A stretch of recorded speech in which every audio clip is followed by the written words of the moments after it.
मी मधुकर सातव. गेल्या 3 दिवसामध्ये जी पत्रकार परिषद झाली त्यामध्ये मी काही विशिष्ट लोकांच्या बोलण्यामुळे बळी पडून जीवनशेठ खरावी यांच्याबद्दल मी जे वक्तव्य केले ते पूर्णतः चुकीचे आहे. 7 गुंठ्यात क्षेत्राचा विषय होता.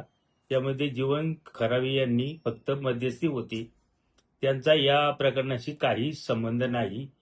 त्यामुळे माझा वैयक्तिक जीवन खरावी यांच्याशी कोणताही रोष नाही. तसेच जीवन शेठचे आणि आमचे कौटुंबिक चांगले संबंध आहे.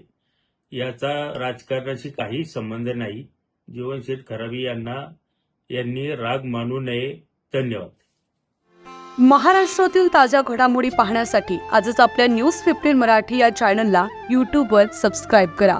तसेच इंस्टाग्राम आणि ट्विटरवर फॉलो करायला विसरू नका. न्यूज 15 मराठी, आवाज जनसामान्यांचा.